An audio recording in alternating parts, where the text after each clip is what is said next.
Bonjour et bienvenue dans Le Monde Devant Soi, le rendez-vous géopolitique de Slate. Je suis Christophe Caron et tous les vendredis je vous retrouve avec Jean-Marie Colombani, directeur de la publication de Slate. Bonjour Jean-Marie. Bonjour Christophe. Et Alain Frachon, éditorialiste et spécialiste des questions internationales. Salut Alain. Salut Christophe.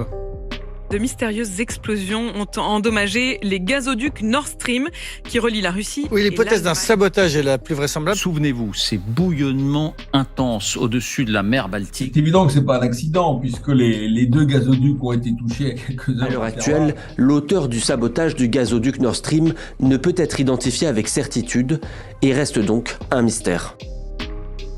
Du gaz dans l'eau et de l'eau dans le gaz. Le 26 septembre 2022, des bouillonnements inhabituels surviennent en mer Baltique. Des milliers de litres de méthane s'échappent des gazoducs Nord Stream 1 et Nord Stream 2, endommagés par deux explosions criminelles, explosions dont ni les auteurs ni les commanditaires n'ont été identifiés à ce jour.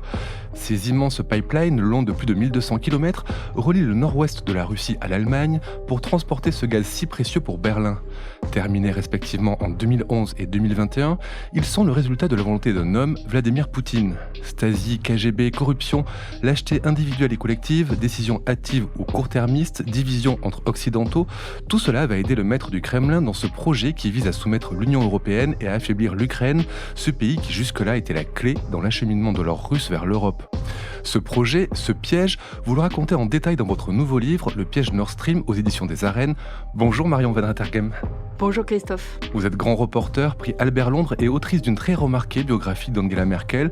Votre nouvelle enquête montre comment Vladimir Poutine a su se jouer des Européens et tout particulièrement des Allemands. Mais avant de parler de tout ça, pouvez-vous d'abord nous expliquer le calcul que fait Poutine? En quoi la construction de ces deux gazoducs, Nord Stream 1 et 2, est la clé de l'invasion de l'Ukraine par la Russie plus tard en 2022?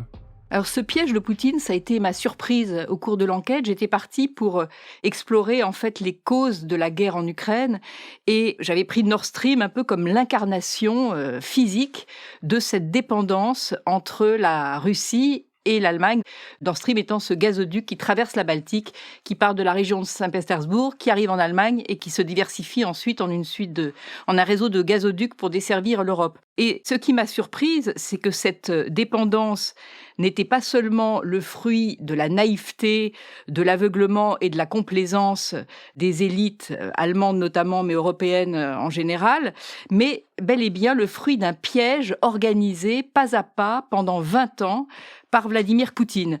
Pour essayer de résumer ce piège de manière un peu synthétique, il faut partir de l'objectif premier de Vladimir Poutine en arrivant au pouvoir, qui est de récupérer. Ceux qui n'ont pas voulu le voir ont été aveugles de manière coupable. Il a voulu toujours récupérer l'empire perdu, l'empire étant l'empire de la Grande Russie ou celui de l'Union soviétique, enfin en tout cas retrouver les frontières d'avant. Ça, c'était l'objectif. Et sa stratégie, qu'il a comprise dès le départ, il faut bien avoir en tête que justement ce projet Nord Stream a l'âge de Poutine.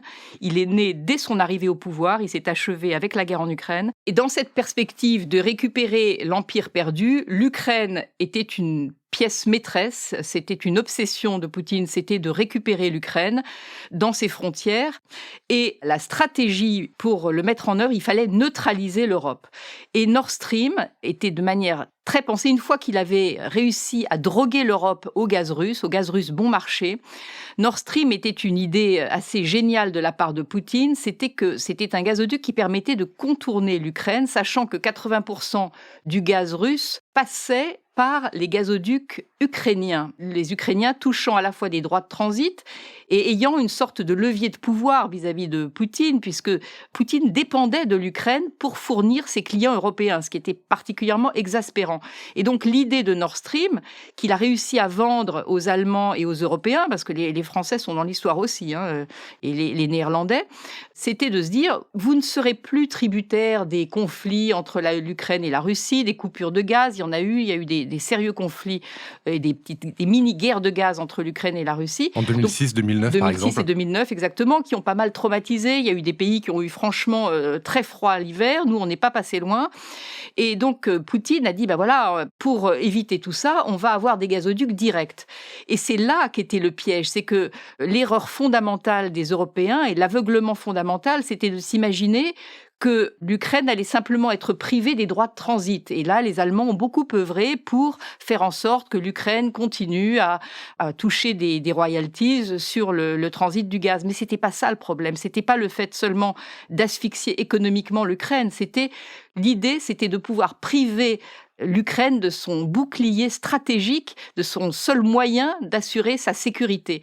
Et ça n'est pas un hasard si la guerre en Ukraine a correspondu à la fin de la construction de Nord Stream 2. Oui, parce que 2 pipelines, les gazoducs Soyouz et Brotherhood, passent par l'Ukraine. C'était eux qui alimentaient principalement l'Europe de l'Ouest en gaz russe. Si je peux ajouter quelque chose, le livre donne une source, je crois, anonyme, ou peut-être ne l'est-elle pas, Marion, mais il y a des Polonais, il y a des Baltes, il y a des Ukrainiens, me semble-t-il, qui ont dit cela, ce que vous venez de dire, c'est-à-dire qui ont dit aux Occidentaux: le jour où Nord Stream 2 sera achevé, où le gaz passera directement en Allemagne de l'Ouest, Poutine envahira l'Ukraine. Et c'est exactement ce qui s'est passé, les dates coïncident. Le grand mystère, c'est quand même comment on a été totalement aveugle à ce que disaient notamment les Polonais, les Baltes et autres, comment on était volontairement ignorant de ce qu'écrivait Poutine lui-même pour rester sur l'idée que Poutine, au fond, allait s'intégrer parfaitement au monde tel qu'il se dessinait après la chute de l'Union soviétique et devenait un partenaire, et d'ailleurs un partenaire indispensable à qui voulait se développer le commerce et les affaires en Russie, mais pas seulement en français d'ailleurs, mais italien, mais allemand, etc. Et donc c'est cet aveuglement-là qui pose problème et qui fait l'objet de l'enquête de Marion Van Rettergem d'ailleurs. Et donc qui montre que Poutine a employé des moyens qui sont des moyens, j'allais dire, de corruption classique. La figure du grand corrompu étant le chancelier Schröder. Donc c'est une part de l'explication, mais il y a quand même une persistance dans nos pays, et notamment en France, d'une sorte de fascination pour Poutine, qui est totalement contraire à la réalité de ce qu'est Poutine, en tout cas de la menace que Poutine fait peser. Pourtant, il y a ce discours de Poutine à la conférence de Munich, dans lequel il met en cause l'OTAN, dans lequel il parle de la guerre froide. Là, on aurait pu voir quand même qu'il y avait une volonté impérialiste qui revenait dans l'esprit de Poutine, Alain. On peut dire que, à la suite de ce discours de Munich, du grand sommet géostratégique que les Allemands organisent tous les ans, il y a eu des conversations entre les États-Unis et les Russes sur la sécurité en Europe. Il y a des forums qui étaient prêts à accueillir des conversations, un dialogue renouvelé entre la Russie et l'Europe. Et Poutine dit « mais vous ne m'avez pas entendu, vous n'avez pas fait immédiatement ce que je réclamais ». Il voulait qu'on revienne sur l'élargissement de l'OTAN. Il tiendra exactement ce même discours juste avant la guerre, là encore, lors du sommet qu'il a eu à Genève, avec le président Biden, qui venait de prendre le pouvoir, donc qui venait d'arriver à la Maison-Blanche. Il tiendra exactement le même discours. Donc ce sommet a lieu, je crois, au printemps, oui, à Genève, et il est entendu, là encore, qu'on va ouvrir 2 types de conversations entre les Russes et les Américains. D'ailleurs, l'Union européenne est mise de côté de manière assez arrogante de la part de la Russie et des États-Unis. Et donc, 2 grandes conversations, 2 grands dialogues à rouvrir. L'important sur la sécurité en Europe, une fois de plus. Mais que fait Poutine ? Il attend quelques mois et en décembre, il dit « Bon, il n'y a toujours pas eu de concession de votre part. Eh bien, moi, je vous dis, voilà ce que je veux sur la table. C'est à prendre ou à laisser. Et si vous le laissez, alors tout est possible. » Et oui, tout était possible. C'est-à-dire qu'il l'a formulé de manière telle que les Occidentaux ne pouvaient que refuser. Alors là, les gens ont commencé à prendre peur et à se dire « ça, c'est très très mauvais signe ». Et puis les services secrets américains et britanniques ont dit à tout le monde « il va attaquer l'Ukraine ». On ne le croyait pas, notamment à Paris, à Berlin probablement aussi, mais il a attaqué l'Ukraine. On va revenir à ce piège que tend Poutine à l'Europe. En bon agent du KGB, Poutine sait repérer les points faibles de ses cibles. Et le point faible de l'Union européenne, on le comprend en lisant votre livre, c'est l'Allemagne. Donc pour sa dépendance au gaz, à cause de son industrie, mais pas seulement. Il y a aussi des raisons historiques, politiques et morales, que ce soit l'Ostpolitik ou la puissance de la Stasi, la position antinucléaire des Verts et la culpabilité. C'est tout ça qui fait ce mélange, qui pousse l'Allemagne dans les bras de Poutine finalement. Poutine s'en est pris d'abord à l'Allemagne, qui était le terrain idéal, d'abord parce que c'était une grande puissance économique, qu'elle était très dépendante du gaz, et c'était un terrain parfait parce qu'il y avait en Allemagne une atmosphère de culpabilité vis-à-vis des Russes à cause de la Deuxième Guerre mondiale, et qu'il y avait aussi ce que l'ancien chancelier social-démocrate Willy Brandt avait mis en place, Willy Brandt qui était aussi l'ancien maire de Berlin-Ouest et qui avait été au premier rang de la guerre froide et de cette ville absurdement coupée en deux, et qui avait initié finalement un rapprochement avec l'Union soviétique. Et cette Ostpolitik, comme on l'a appelée, a un peu gagné toute l'Allemagne. Il faut voir aussi la carte, comprendre par la géographie la proximité de l'Union soviétique ou de la Russie et de l'Allemagne. Ce sont deux pays extrêmement proches, qui ont des liens historiques. Et d'ailleurs, Poutine, quand il avait fait son discours au Bundestag en 2001, juste après les attentats du 11 septembre, il a bien insisté sur cette immense amitié russo-allemande. Donc il y a un mélange de culpabilité, d'amitié, de volonté de mettre fin à la guerre froide, et aussi une forme de croyance, de morale économique qui n'est pas seulement allemande, qui vient du siècle des Lumières, que Montesquieu avait théorisé par le fait que le commerce amène la paix, qu'en gros, c'est la démocratie naît des relations commerciales entre les pays. Et les Allemands se le sont appropriés, un peu par intérêt pragmatique aussi, c'était bon à prendre. Ils en ont fait une sorte de formule qui est Wandel durch Handel, le changement par le commerce. Et que donc le commerce crée une forme de dépendance et d'interdépendance qui neutralise les appétits guerriers des pays. Et l'idée que Angela Merkel avait beaucoup aussi cultivée, c'était de se dire, elle qui n'était pas naïve vis-à-vis de Vladimir Poutine et de ses ambitions, même la moins naïve de toutes sans doute, elle avait une autre forme de naïveté qui était de se dire, si l'Allemagne certes est dépendante du gaz russe, la Russie est aussi dépendante de ses clients de l'Allemagne et de l'Europe parce que c'est son premier client et que du coup, ça n'est pas dans l'intérêt de Poutine de faire la guerre. La grosse erreur, c'était de se dire que l'intérêt prime sur la passion. Ça se vérifie toujours dans l'histoire et la guerre d'Ukraine n'était en aucun cas un intérêt pour Vladimir Poutine. C'est la passion, une sorte de passion messianique qui l'emporte toujours. Parce qu'il ne faut pas compter sur des actions rationnelles de la part de Poutine. Si, rationnel au sens où il fait exactement ce qu'il dit qu'il ferait. Donc c'est sa rationalité à lui qui est en effet marquée par une espèce de passion dominatrice qui est une passion mortifère d'ailleurs, qui est directement héritée de la façon dont on pouvait se comporter au 19e siècle, mais certainement pas de la façon dont on devrait se comporter aujourd'hui. Mais en même temps, c'est fascinant de voir à quel point toute une partie de l'opinion continue à ménager au fond Poutine et ses ambitions et la Russie telle qu'elle est aujourd'hui, avec l'idée que je n'ai toujours peine à comprendre en disant mais de toute façon on est obligé d'être bien avec lui, de parler avec lui, d'être en bon terme avec lui parce que c'est la géographie qui l'impose et parce que la Russie ne va pas disparaître alors que les États-Unis sont loin, donc on justifie par là d'ailleurs un solide fond anti-américain. Moi c'est un argument que je ne comprends pas mais qui rentre dans les têtes en même temps que cette affaire de gaz qui fait que ben oui la Russie est là et donc il est naturel qu'on s'approvisionne en Russie et ainsi de suite. C'est assez tragique, mais ça perdure malgré les faits, malgré la réalité d'aujourd'hui. Un mot juste sur cette question de le discours russe dans cette histoire que nous avons adopté beaucoup trop facilement. C'est cette question de l'OTAN que vous posiez. Et quels sont les motifs de Poutine, les motivations de Poutine dans cette histoire. Mais c'est vrai qu'à Munich, il dit « vous avez élargi l'OTAN sans respecter vos promesses ». Bon, d'abord, il n'y a aucune promesse écrite, ça figure dans aucun traité. Ensuite, les Russes avaient signé un traité OTAN-Russie. Enfin, on a oublié toute une phase de ces lendemains de l'effondrement de l'Union soviétique où il est historiquement et factuellement faux de dire que l'unique obsession des Occidentaux a été d'humilier la Russie. Mais revenons sur cette question de l'OTAN.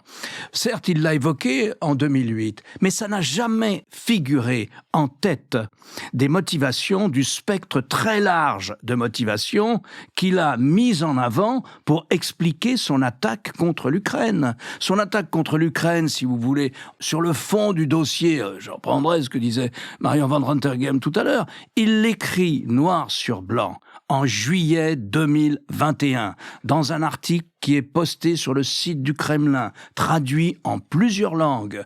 L'Ukraine n'existe pas. En tant qu'État, c'est une erreur de l'Union soviétique et en tant que peuple, ce sont des Russes.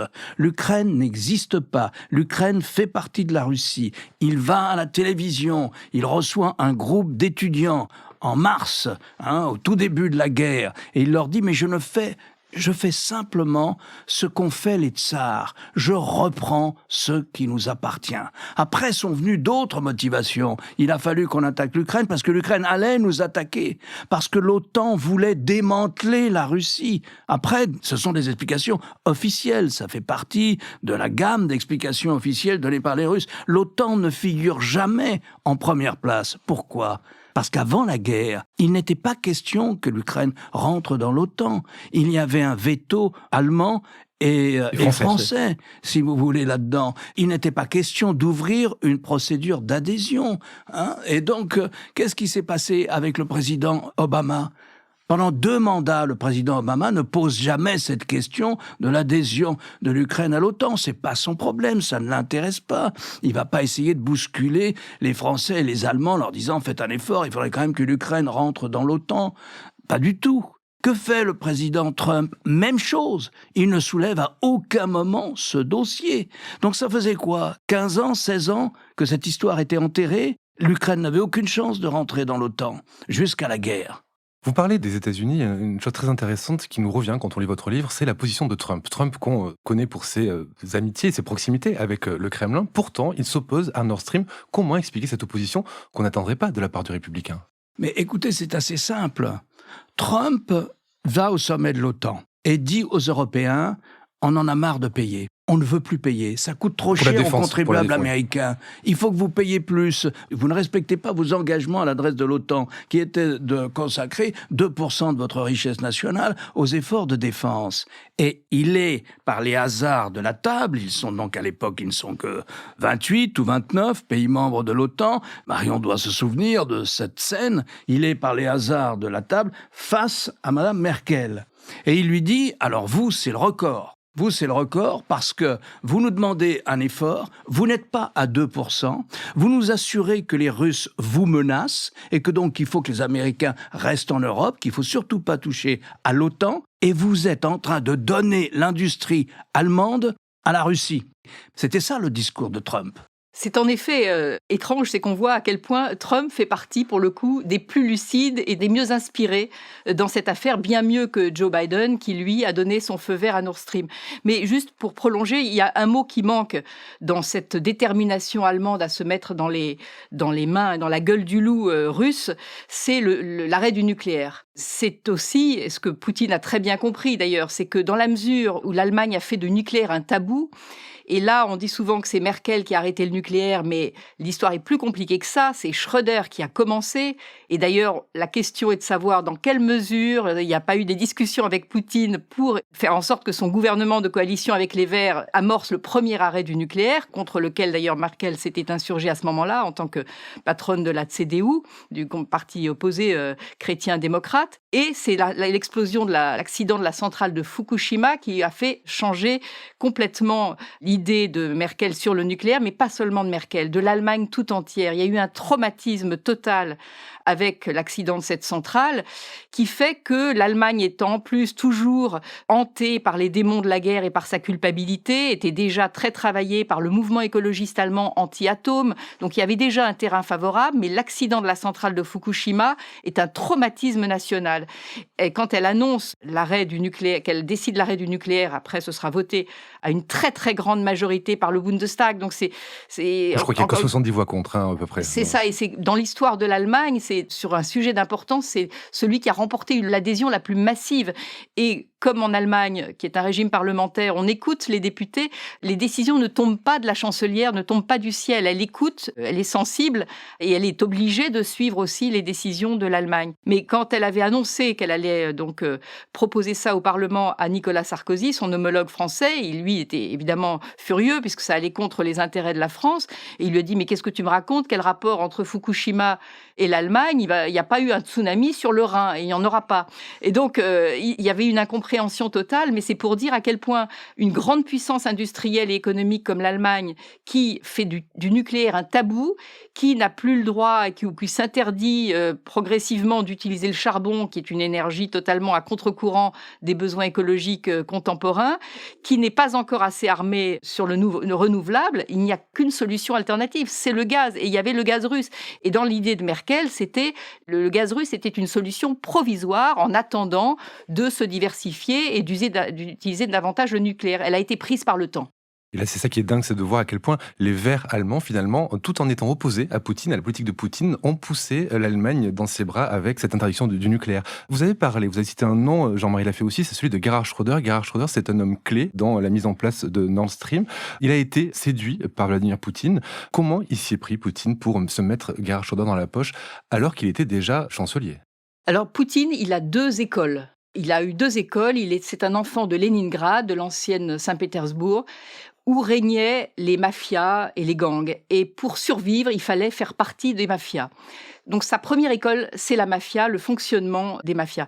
Sa deuxième école, c'est le KGB. Ce sont ses 2 seules références, c'est la méthode mafieuse et la méthode de la police politique. C'est comme ça qu'il arrive au pouvoir, c'est comme ça qu'il finit par aussi acheter, séduire des agents d'influence et qu'il a très habilement réussi à cibler des proies dans toute l'Europe pour, dans cette opération de neutraliser l'Europe, comme on l'a dit au début, avec cet objectif de récupérer l'Ukraine et de rendre l'Europe addicte, droguée au gaz.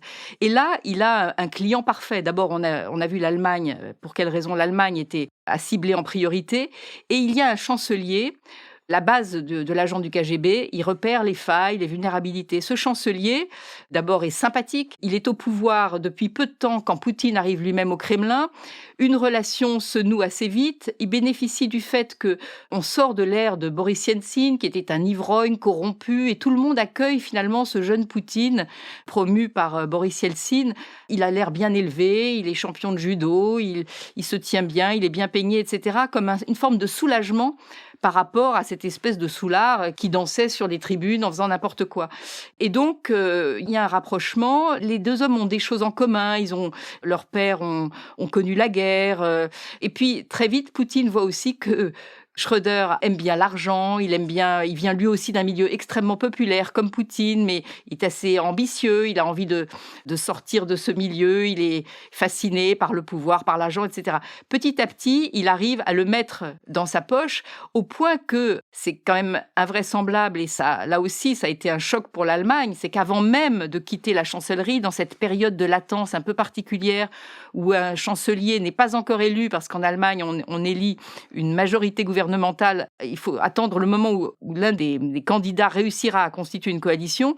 Donc, dans ce moment d'incertitude entre Gerhard Schröder et Angela Merkel, Gerhard Schröder sent que Angela Merkel va sans doute devenir chancelière et être élue. Et c'est dans ce moment-là, dans ces quelques semaines d'incertitude, ces quelques mois, qu'il négocie avec Poutine son départ pour présider le comité d'actionnaires de la société Nord Stream.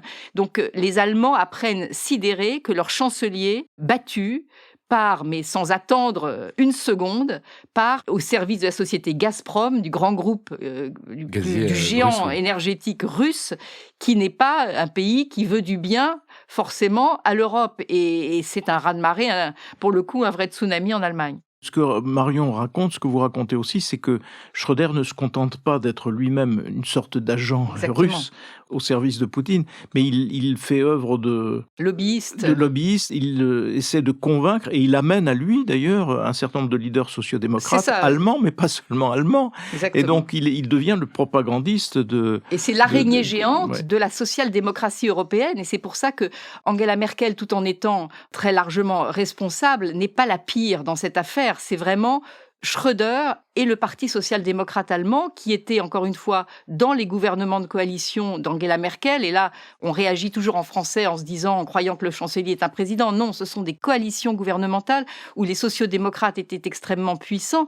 Et Schröder a réussi à faire agir, après son départ, des membres de son gouvernement ancien, et pas les moindres. C'était l'ancien ministre de l'économie, Sigmar Gabriel, qui donne dans le livre une interview exceptionnelle. Exactement. Dans le livre de Marion, il y a une interview interview de Sigmar Gabriel qui est extravagante parce que c'est un mea culpa et une analyse glaciale impeccable des fautes et qui ne se qu'ils trouve ont aucune eux-mêmes excuse commises. et qui en effet analyse de manière remarquable, je pense, comme aucun homme politique français ou femme politique française serait capable de le faire avec une honnêteté, je dois dire, qui a été à l'époque le patron du SPD, donc le patron de la formation et qui un est autre devenue la principale personnage qui formation était d'opposition. que Schröder avait réussi à mettre dans sa poche et qui allait souvent voir Vladimir Poutine, c'est l'actuel président Frank-Walter Steinmeier, qui lui aussi un homme fort du SPD et de ce Land de Basse-Saxe aussi, parce que Poutine a réussi à cibler en Allemagne plusieurs territoires comme ça. Il y a eu la Basse-Saxe, il y a eu le Bade-Württemberg où il avait certains groupes d'alliés et le président Steinmeier, contrairement à Sigmar Gabriel ou Angela Merkel, étant toujours au pouvoir, lui s'est senti obligé de faire un mea culpa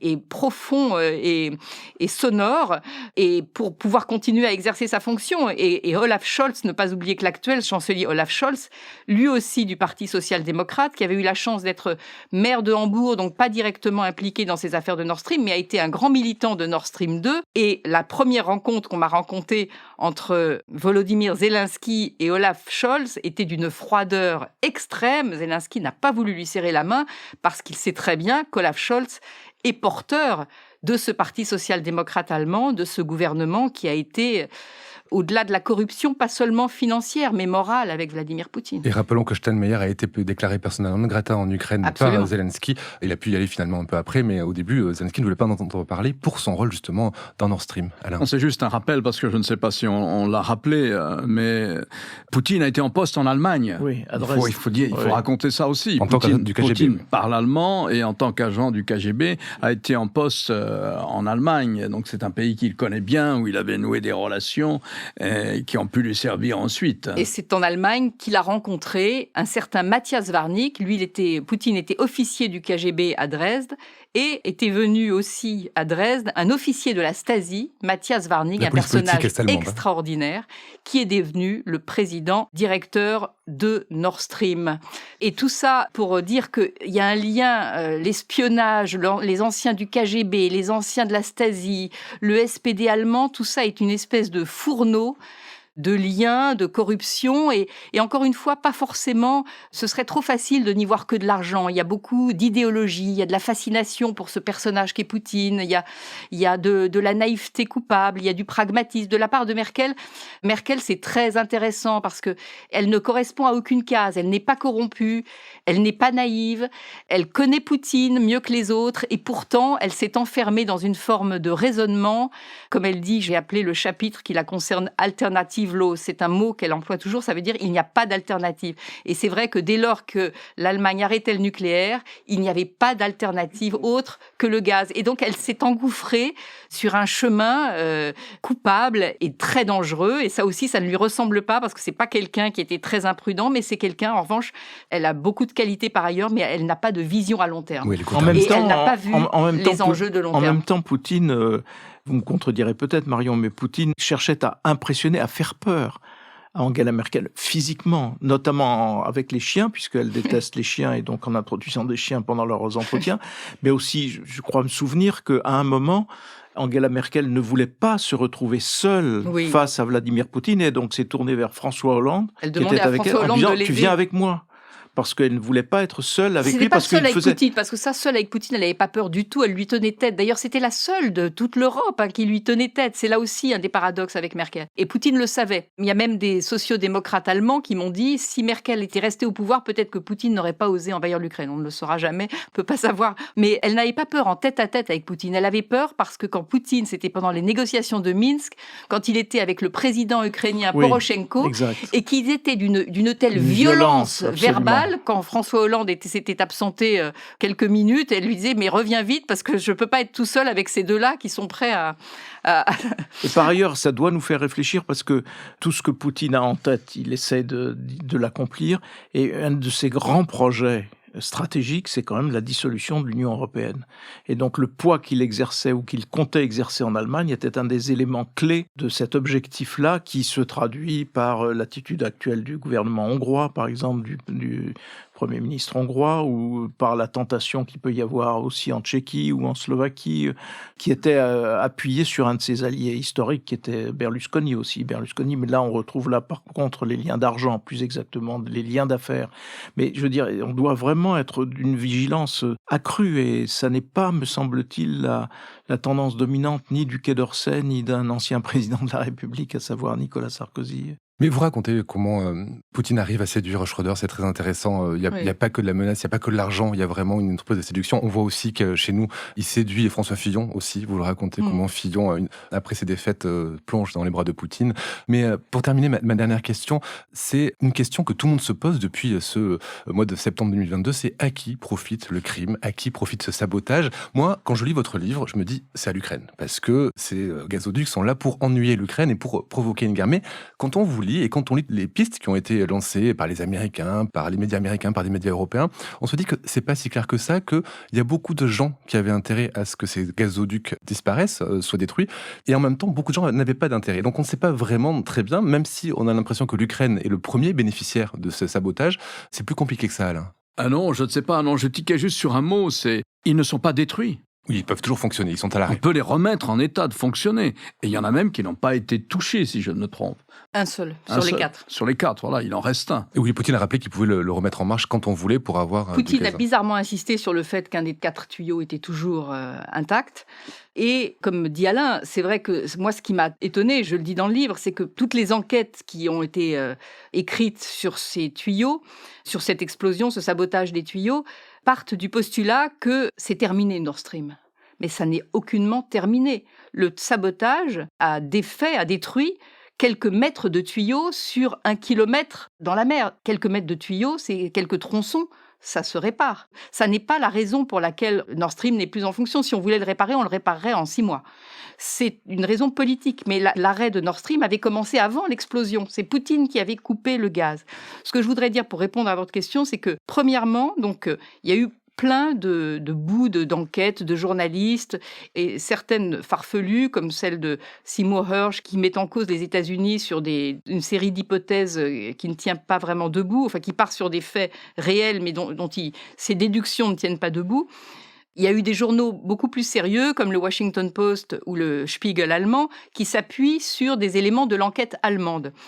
Aucun de ces articles ne repose sur des faits avérés. Ce sont simplement des éléments concordants qui peuvent aboutir à une conclusion totalement hypothétique. Aucun de ces articles n'affirme avec certitude que c'est tel ou tel. Il y a eu donc plusieurs pistes. Il y a eu les Russes ont accusé les Britanniques et les Américains. Il y a eu les Américains. Et maintenant, c'est vrai qu'on est plutôt... Les dernières enquêtes portent sur la piste ukrainienne, sachant que cette piste ukrainienne part du fait que ce serait un bateau qui serait parti d'un port en Allemagne, affrété par une compagnie polono-ukrainienne, je perds les détails, et sur lequel on aurait trouvé des traces d'explosifs.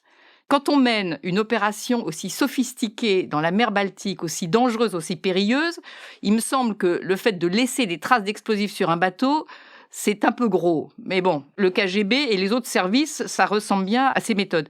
D'autre part, encore une fois, les tuyaux ne sont pas détruits, ce qui fausse un peu toute conclusion possible, puisque de toute manière, on peut les réparer. Donc, à qui profite le crime, dans la mesure où c'est réparable ?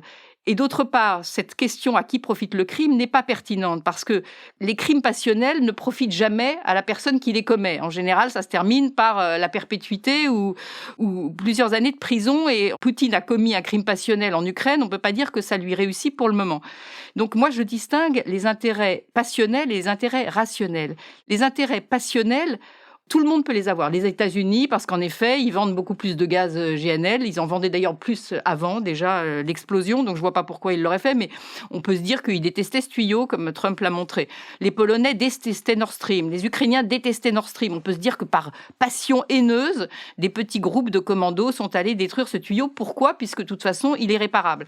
Il y a un seul pays qui a un intérêt rationnel, et j'insiste, je ne dis pas que ce sont les Russes, et je ne veux pas tomber dans le complot, je dis simplement que le seul intérêt rationnel revient à la Russie. Pourquoi ? Parce que, d'abord, Poutine avait coupé le gaz avant l'explosion, Donc il doit des indemnités aux pays destinataires du gaz. Pour ne pas payer ces indemnités, qui sont quand même assez conséquentes et qui s'alourdissent au fil des mois, il peut faire jouer le cas de force majeure en faisant exploser un tuyau. C'est une hypothèse, je ne dis pas que c'est lui.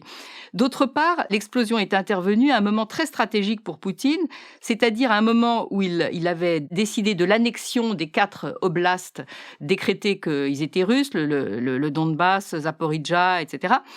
Et il voulait montrer, c'était une partie de la guerre hybride, c'était à ce moment-là, il voulait montrer, par tous les moyens, n'étant pas en position de force sur le terrain militaire, qu'il avait une capacité de nuisance sur l'ensemble des pays de l'OTAN. Il y a une zone OTAN qui est la Baltique. C'est une zone entourée par 8 pays de l'OTAN. Il y a un petit bout de Saint-Pétersbourg, il y a Kaliningrad, mais sinon ce sont des pays de la zone OTAN ou alliés de la zone OTAN, dont la Suède qui maintenant en est membre.